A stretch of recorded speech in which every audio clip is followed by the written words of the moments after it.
Hello, hello, everyone. And I know no one's watching at the moment, but that's okay. I'm just doing this because haven't been able to put out a video in quite a while. Yeah, just a moment here. Yeah, I think that is going to be better. And just something else here. Perfect, perfect. Okay. I think we can use the camera for this one. Hello, hello. Okay, so today, just kind of getting back into things and kind of restarting another good habit. I think we're going to be looking at a Reddit page. I know, like, we're going to the land of those just troglodyte moderators, but I think we're kind of going to be in for a good ride here because we're looking at philosophy memes. And some of these are like really good, others are just kind of cringe, and some of them are a little bit in between. But I think it's going to be good fun regardless of just kind of a sit back and chill stream. We don't really have to get new nitty gritty stuff. I'll be saving that for next week. But let me look at one more setting here, and we'll be off. Just give me a moment.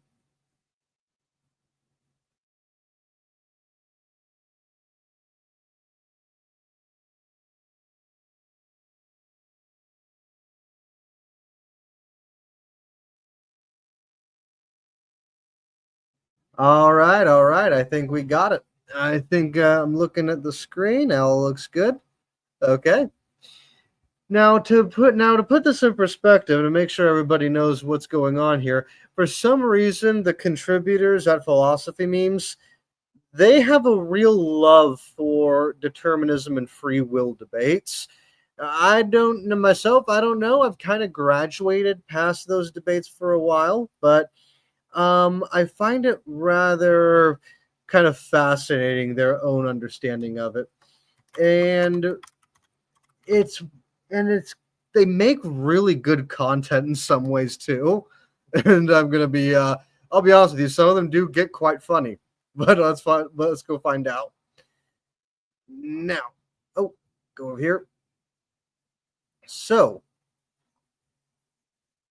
what we have here is a Lord of the Rings meme, and we are now dealing with Rudolf Carnap, and he's known for something called logical positivism, and essentially he's of the opinion that things can only be known through essentially, oh, what would it be called, kind of like mathematical truths, right?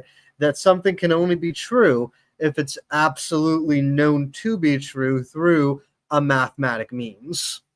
And of course, the scene is being depicted where Bilbo encounters Gollum, and it's kind of funny a little bit. At least I got a kick out of it. What's this? I suppose it's scientifically unverifiable. Oh well, put it in my pocket. Francis, where is it? And I also challenge you to a battle of riddles for some reason. I accept. What has roots says, oh no, what am I doing? There we go. What has roots that nobody sees? Oh, bastard. There we go. Up it goes and yet never grows.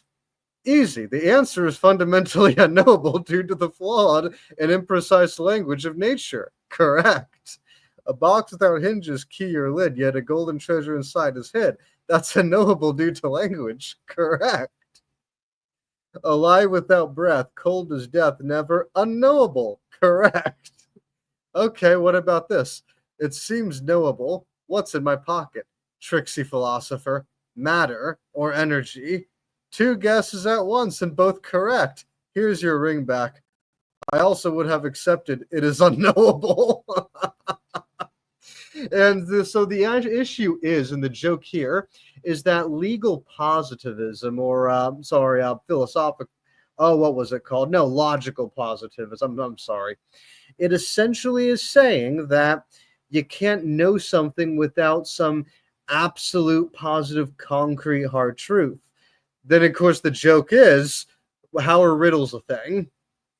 And so it's kind of putting a little shade there, but at the same time, there is some level of practicality to thinking this way, because the knowing as much things as we can through mathematic truths is helpful.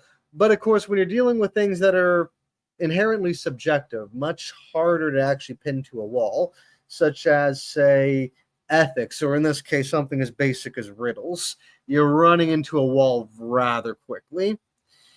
The next one on the list is down here.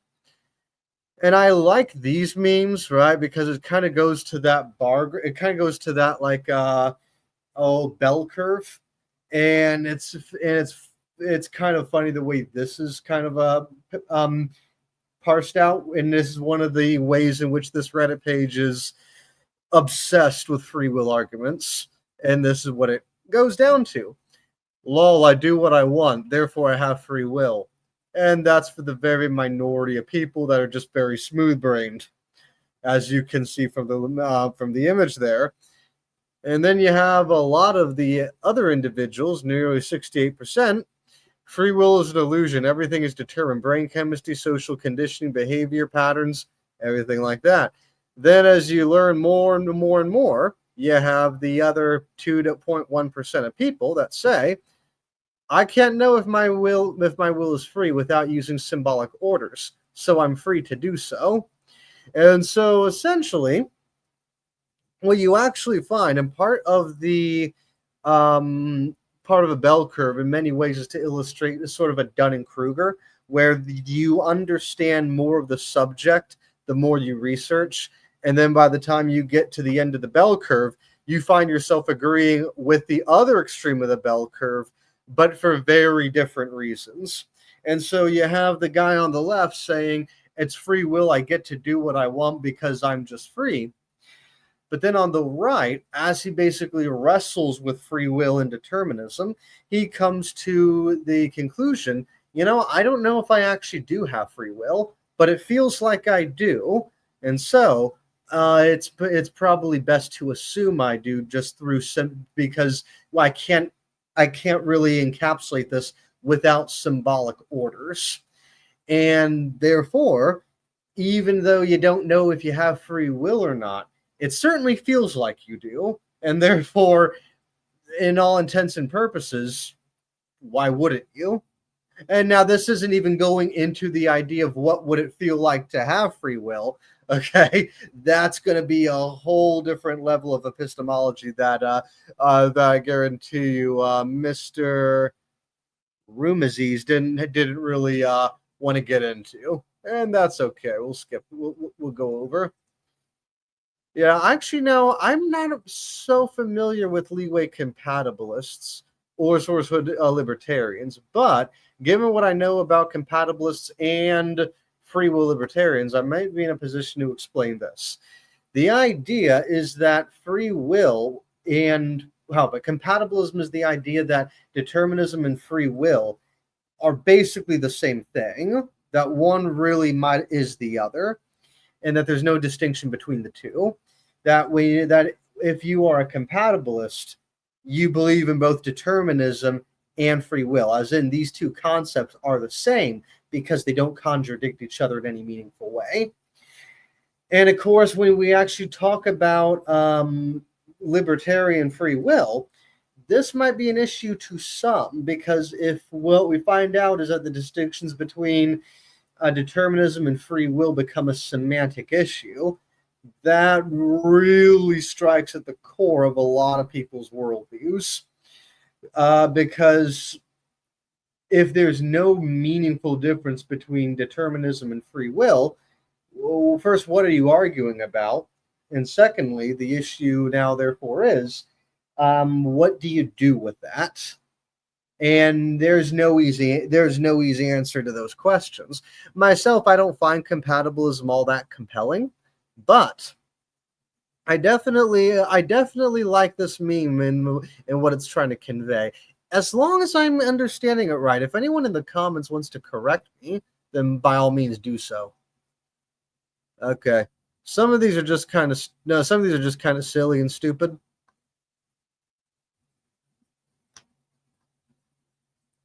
Let's see.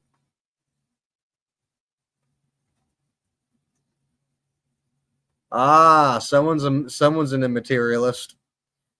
Okay, let's take a look one at a time here. So, as you know, these are the kind of the tier list of brain sizes as they increase, and I'll see if I can what I can do to explain all of these views. So, the lowest tier one we might call just materialistic naturalism. Consciousness is subordinate to the deterministic laws of physics. Again, it's kind of self-explanatory. The body is subordinate to deterministic laws of physics. What this view implies is that there's a difference between mind and body. One isn't the other. And while the body might be a result of the natural laws of science and evolution, the mind is actually something utterly different, and it's something seismically different than what has produced the body. And the reason we think this is because really it's rather hard to explain consciousness and the as this idea of identity using naturalistic means alone. In fact, it would seem that naturalism can't really explain those sorts of phenomena, and therefore it very well might not be the case that the bottom tier is true in any sense.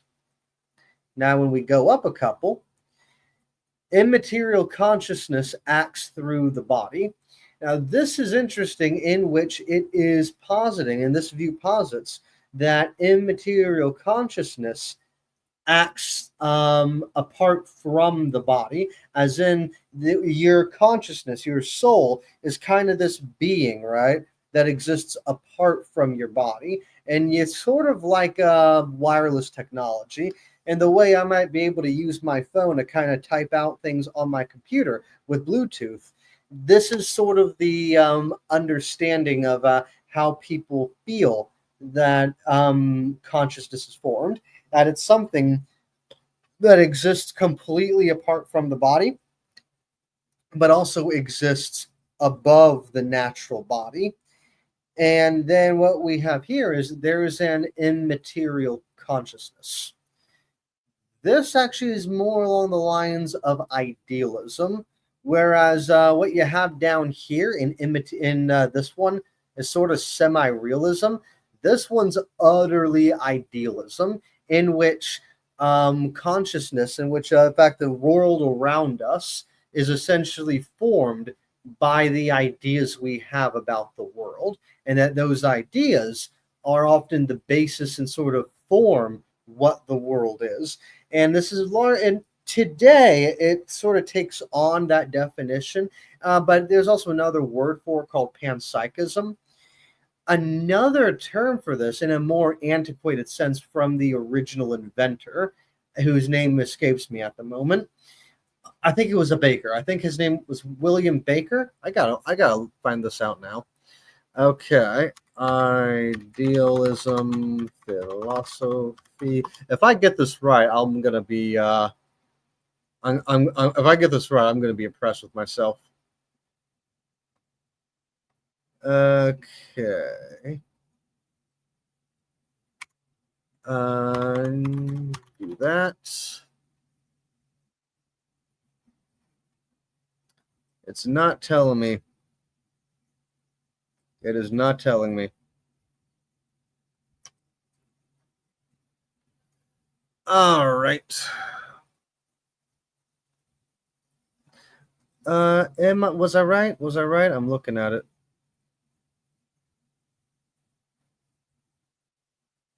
No, I think I'm wrong. Okay, so a lot of it comes from, as I found out, idealism. A lot of it comes from.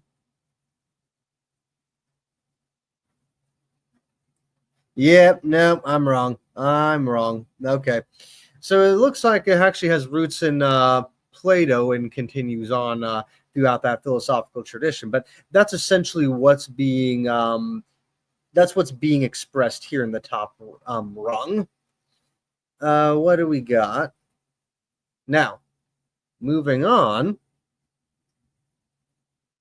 I don't. I don't find.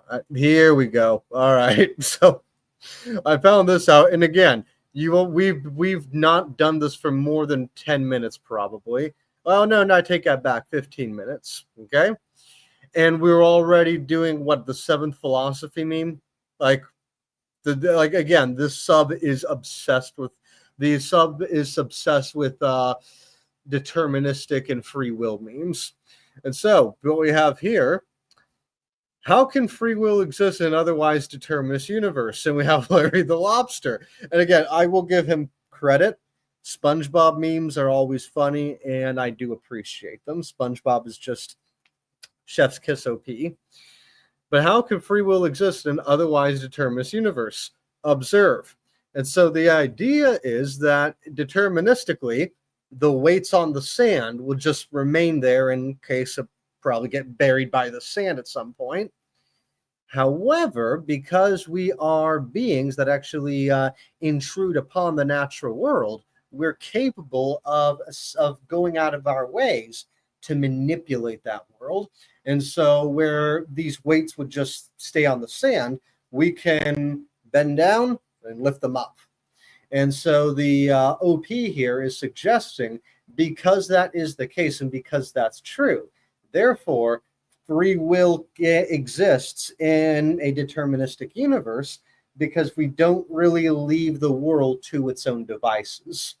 And one may or may not be able to make that claim about just organisms in general, but definitely the claims about us. What I find just fascinating, right, is that at the same time, this seems to be exactly like this guy up here. Yeah, right down here. Like, this opinion seems to be reflected earlier. And so, but the fact is, though, is that actually a bad instinct to have? Because we do think like that, whether it's a correct way of thinking or not. It certainly is something that we take into the world with us. Hey, Osprey, what's going on? Do feel free to leave a comment, like, and subscribe, my friend, if you feel so invested and interested. But so the thing about it is, within the term of philosophy, this might be a relatively primitive idea to have, or at least not a sophisticated idea. But one also has to ask, is it wrong? Because, well, the thing here with Larry the Lobster seems to suggest, yeah, our own decisions, our own actions in the natural world does seem, at least on some level, to contradict an idea of a determinist universe.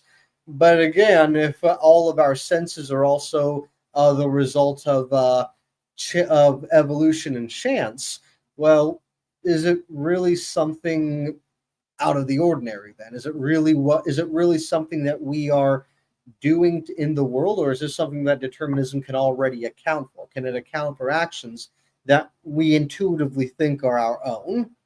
And again, that's why you had that bell curve in the other meme, where we're talking about the people that ultimately come to agree with each other, but for very different reasons and for more informed reasons.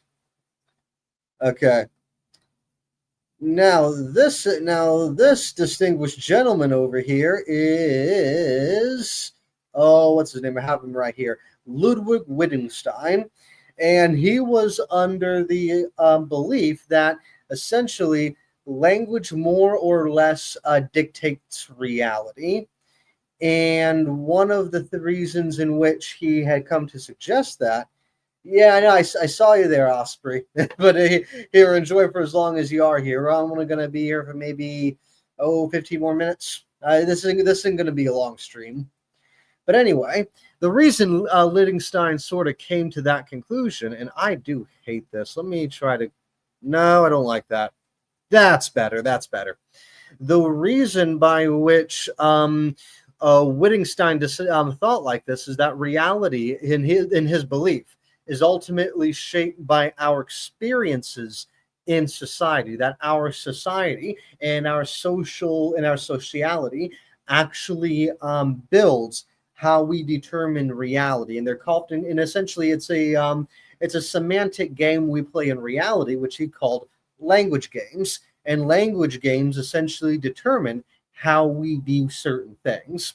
Case in point, I've showed you this earlier. This is my cell phone. Okay. The issue is that we call this a cell phone, but it's not a cell phone. Not really. The reason we call it a cell phone is because this is a newest iteration of a former invention, and its main purpose was to make phone calls off of cell towers. And oh, hi, kitty. Yeah, I love my kitty. Yeah, and so the thing of it is, this is still more or less what it's able to do. I can put in my password, and I can make phone calls.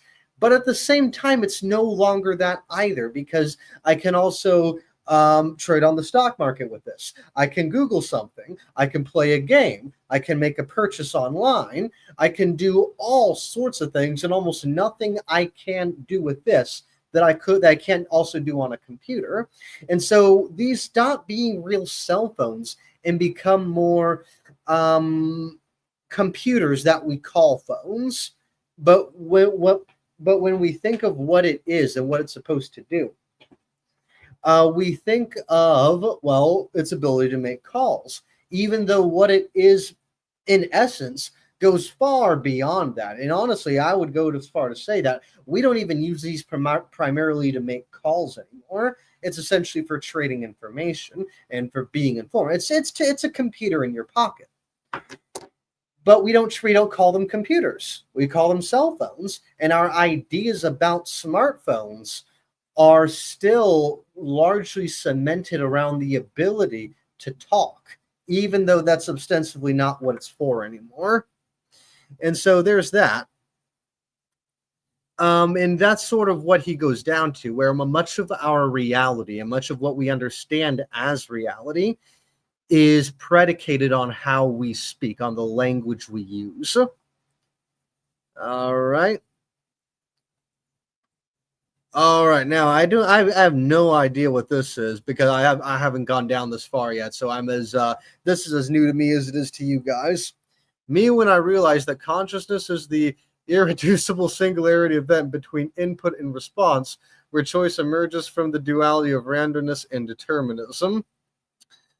Okay, and so again, the sub is obsessed with determinism. Free will and consciousness are the same thing. It's the limits of language that creates the distinction. And I don't know who this man is, but he's vaguely familiar. And so what's basically going on, that this seems to be another complementarian worldview, where consciousness and free will are essentially the same thing, but it's the limits of our language, our ability to express these issues, where this comes into focus. And the reason is because if you can reduce consciousness to something irreducible, okay, something that cannot be reduced to any smaller concept, and that essentially means that it's simply a duality of, as this man says, randomness and determined actions. And essentially, it's attempting to make a marriage between free will and determinism. Hence, why this is compatibilistic. And of course, the meme is that this is just very enlightening. And again, of course, I would not be in this crowd, but that's for neither here nor there. And some of these just aren't all that funny, to be honest. Some of them definitely are just incredible, but others not so much. Let's see. Okay, philosophy of criminal punishment. And so incapacitation, deterrence, retributive justice.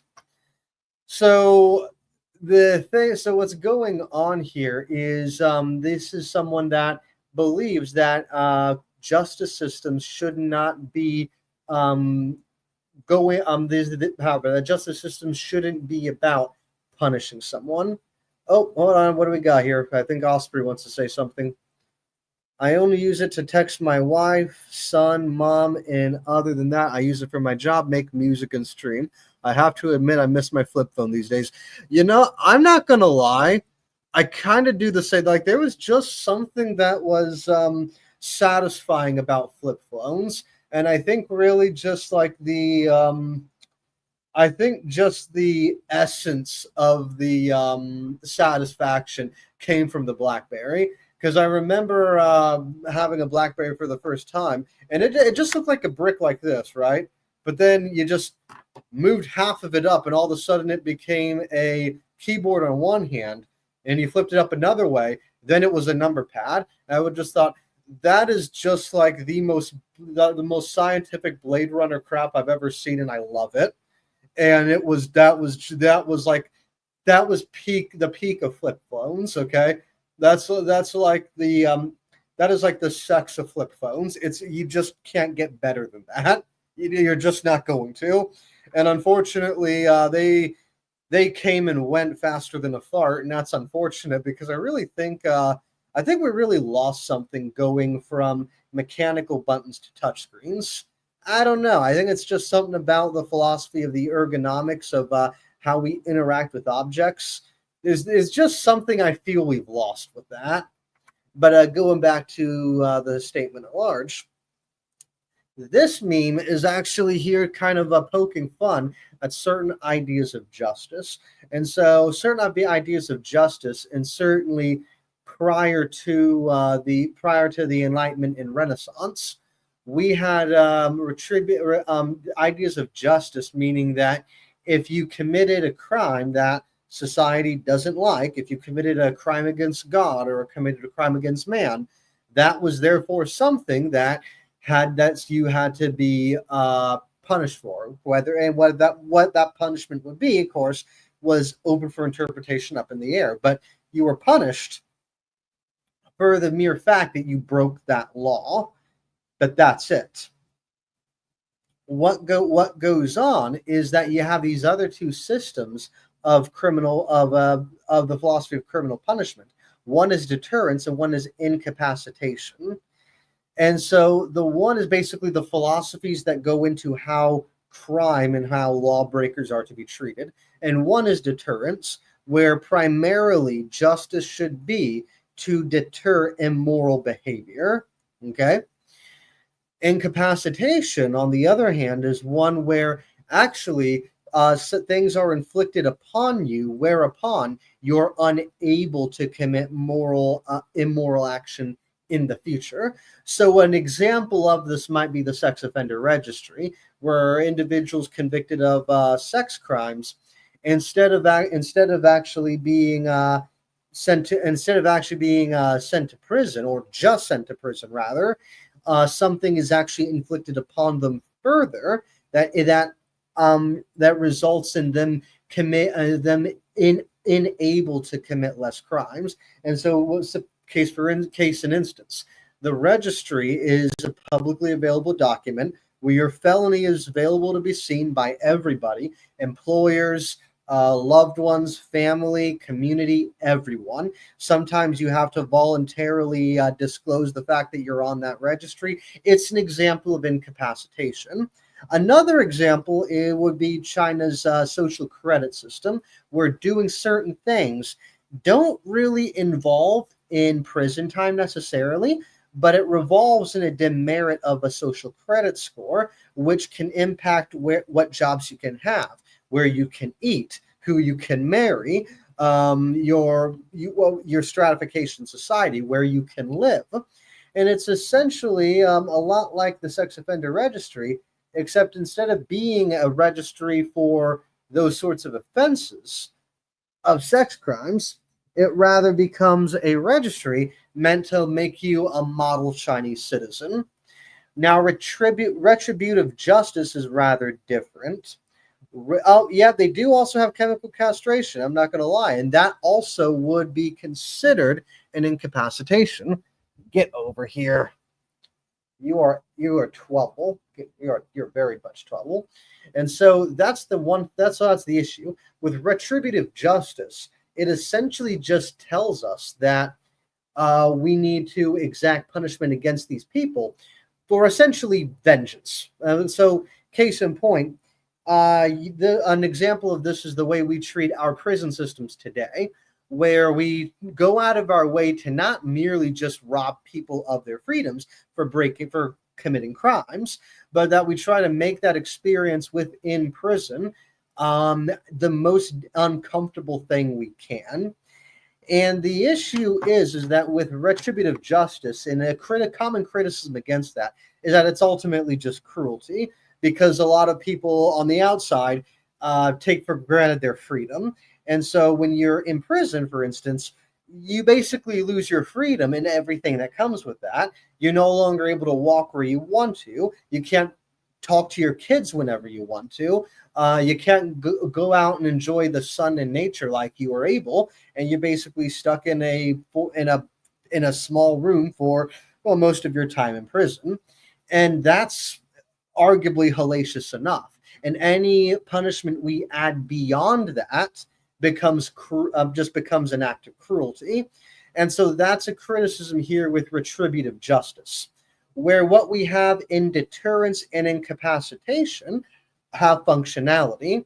And so, case in point, there was a time in I think 19th century France, maybe 18th century France, where there was a common execution for treason, where they would basically attach you to the business end of a cannon and then fire away, and it would essentially just obliterate your body. And that was there to deter treason. The reason is because by having your end that way, it denies you of a proper Christian dignified burial. And as brutal as it is, it functionally deters crime. It deters people continuing in that crime against the state. Similarly, incapacitation, we may think castration and the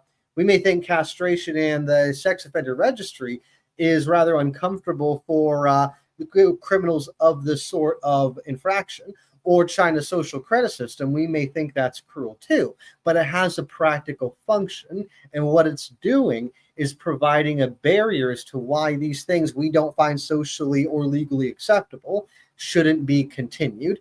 Retributive justice, however, largely just is overly cruel. That's the explanation behind these memes. And so part of this is just taken seriously. And so you have these two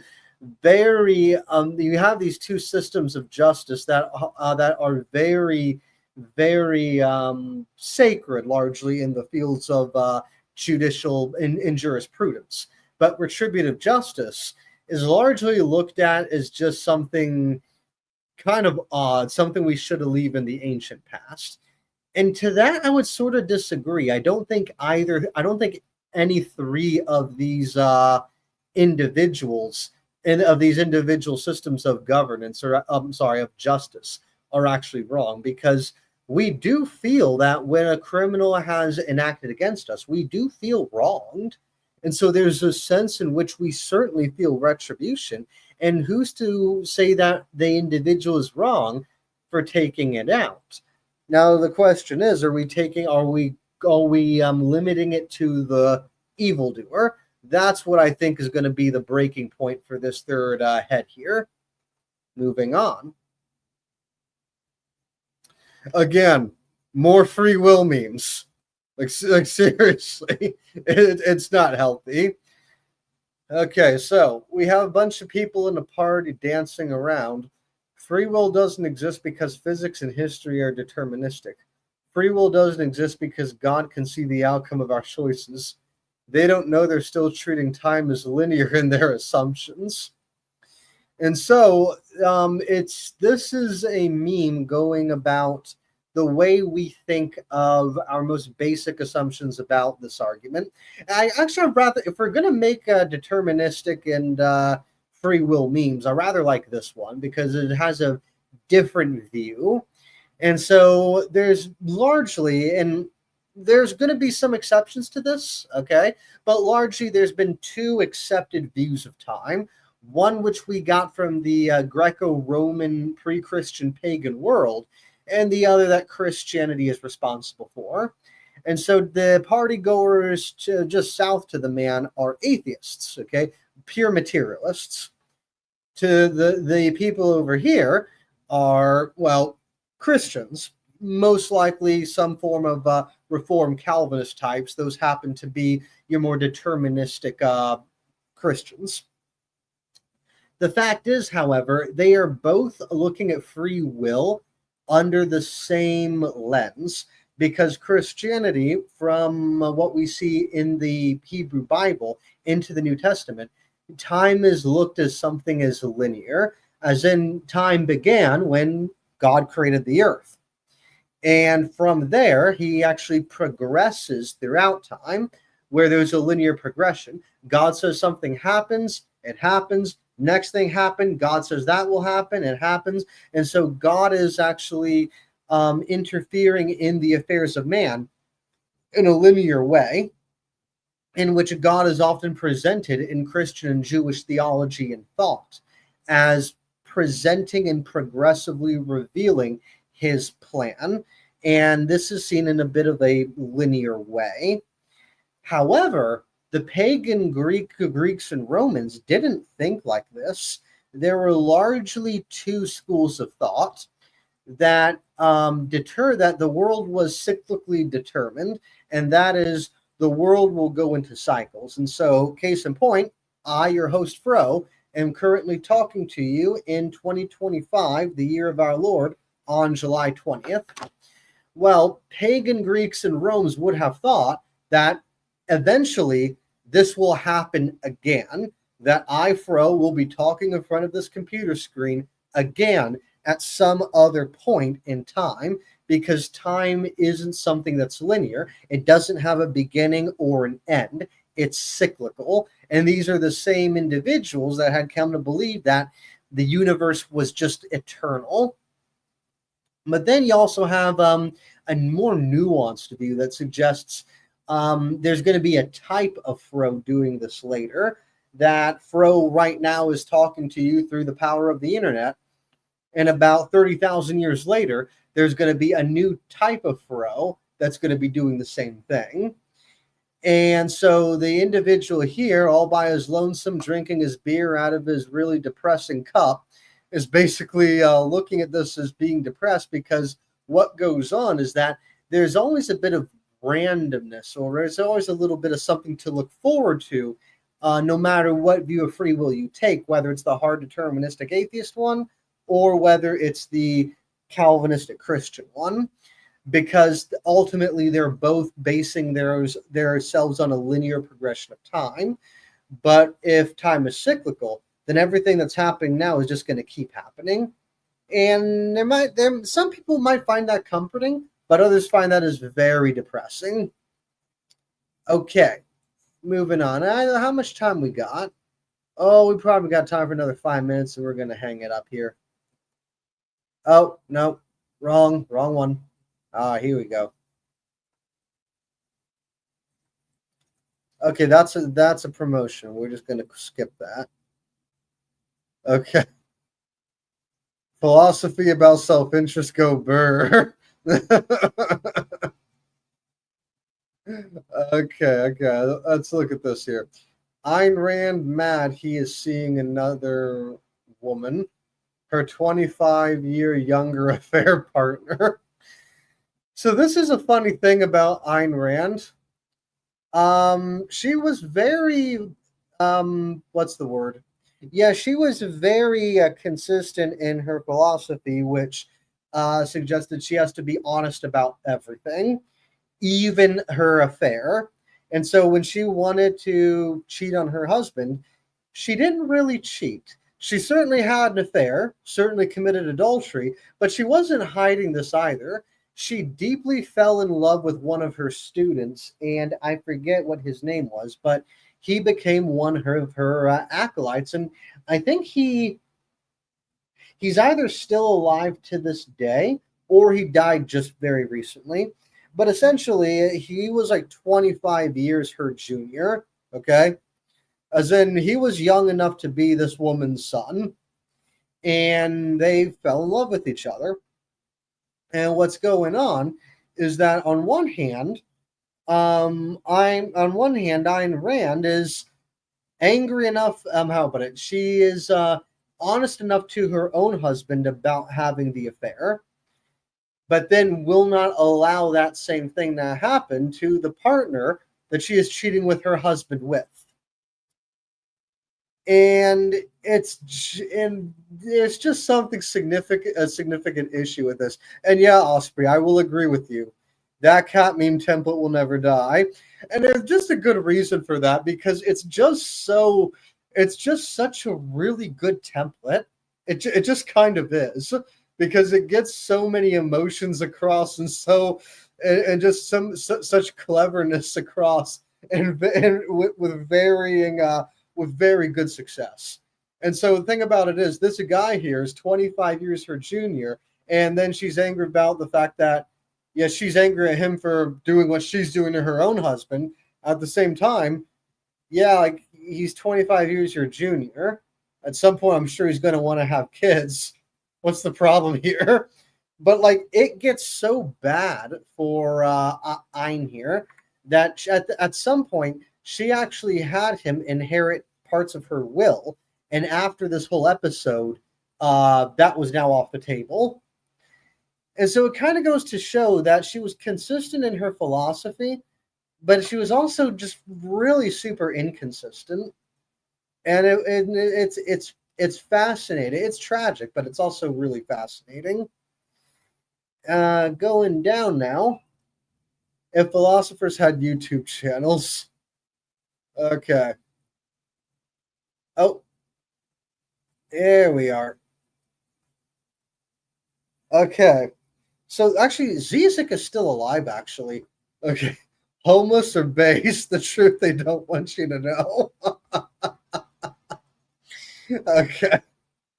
And so what's going on is Diogenes was an ancient Greek philosopher and was a really strange individual. One of the most things he's known most for is essentially living homeless out of a barrel for a lot of his life. And he was also basically this eccentric homeless man, and he became homeless to kind of prove a point that even though he came from wealth, he didn't really need it. And it was a point of pride that a lot of people invested in. Okay. And so Zizek over here is basically explaining why today's comfort and modernity that we find through capitalism is actually sort of destroys human worth and human value. And in a way, he kind of mirrors Ted Kaczynski as that sort of philosopher. Oh, what do we got here? Oh, there we go. We're good. We're good. Yeah, he kind of mirrors Ted Kaczynski as that kind of philosopher. And what goes on, Zizek might not be necessarily wrong here. I might disagree that capitalism is the only thing to blame, but I'm not going to deny that I think really some of the comforts we have surrounded ourselves with might have cheapened human existence. I think there's a significant way you can argue for that.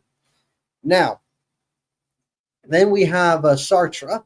Sartre is interesting as a philosopher because he was of the opinion that the only way you can actually have that life that he was of the opinion that we do have free will.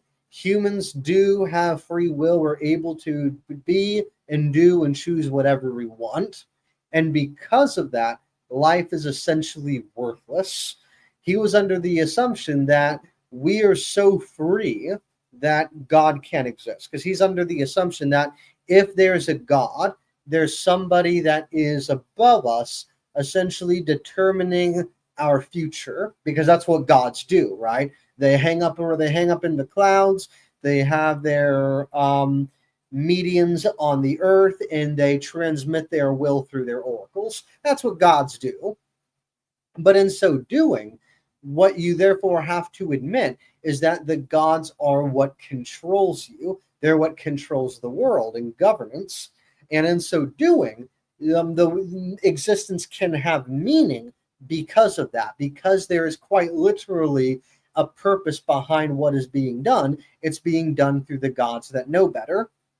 Sartre was of the opinion that humans are so free in our abilities, in our actions, and in our thought that God therefore can't exist, and because of that, that existing essentially is worthless, and therefore it's up to us to kind of make our own worth in spite of what reality is, and it's a really fascinating concept, but like we don't have time for that right now. We're about to finish up. Oh no, there you go.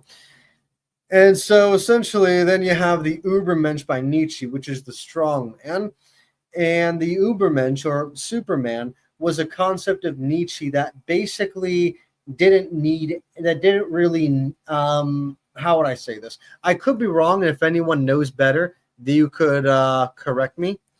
But essentially, Nietzsche believed that the Übermensch, oh, excuse me, believed that the Übermensch was somebody that was so philosophically capable, so educated in his understanding of the world, so what might I say? So sure of himself now, and so enlightened that he didn't need other things to be for his self-realization. He didn't need society or God or anything like that. It was simply his own will to power, whereby which he could realize himself. And there's a lot of very uncomfortable conclusions one can draw from that. Now, let me see if I'm right, actually. Let's see. Yep. Okay. Essentially, because I kind of put in a Google search to make sure I'm doing it right. Essentially, it was a being that transcended conventional morality, that could create their own values and not actually be subject to higher means. That our own means, our own reality, are what the things that we value can be created by us. And oh, hello. Let's see what we got here. There. It's crazy how some people have to overcomplicate things because they are too scared. They are too scared that God actually exists and what that really means. I think that's actually a valid criticism of Sartre. But interestingly enough, Sartre grew up as Catholic, and towards the end of his life, actually made a deathbed conversion. It doesn't. I don't think it's good. Don't think it takes back the damage he did, but he ended up. Not fine at the end of his life. He was really unable to reconcile with his own beliefs.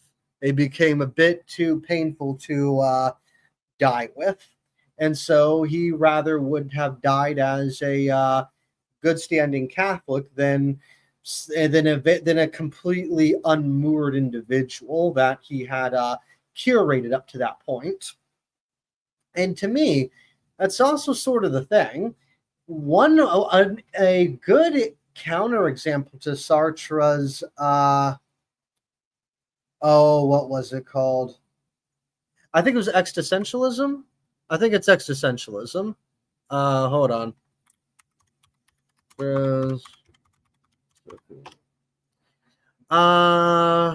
Let's see. Yep, I was right. Existentialism.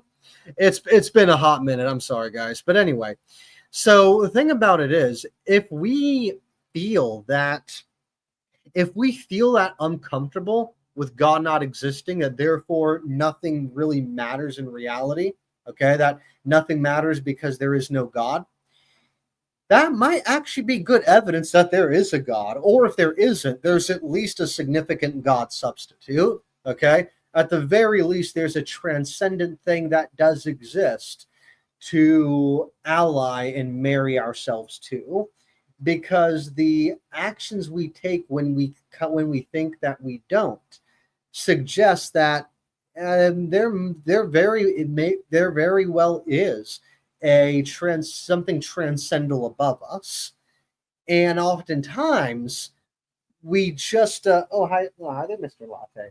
And oftentimes it takes basically an element of convincing ourselves that isn't the case. But yeah, existentialism is really complicated. But to be fair, Osprey, there are quite a few things in Christian theology that are just as complicated, in my opinion. But anyway, moving on. On the top, we have 10 forms of reality you didn't know existed. This goes down to Plato's understanding of reality and going to his cave analogy, where you have a bunch of men basically chained up in darkness in a cave, and there's only an overlook where light is shining on a wall, and they see things passing in front of a cave, and light shines on those things, creating shadows on the wall, and to them, that's reality. And then later on, somehow the chains rust, or through other means, these chained men are free and suddenly look outside the cave and see the things for what they are, where they were once seeing the shadows of the things as they are, now see the things as they are. And so Plato is of the opinion, how do we know that isn't our waking existence? How do we know we aren't that the 3D things we're seeing, the light that we see in the world, isn't just another casts of shadow?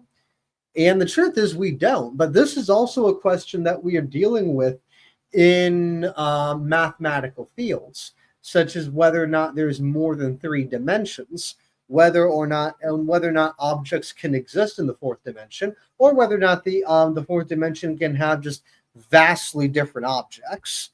And so, without even trying, Plato had come to a conclusion, or had come to inform a lot about spatial dynamics and a lot about the hard sciences and the cutting edge of science that we're still discussing today. And it has its basis in philosophy. And I think that's going to be it for now, ladies and gentlemen. Well, maybe one more. Let's do one more. Okay. Okay, here's the thing. I have no idea what the. Okay, on this one, I'm stumped. I have no idea what this is. Okay, let's see here.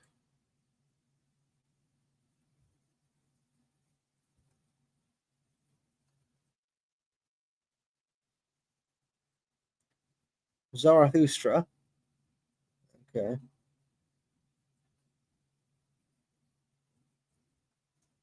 Okay, gotcha.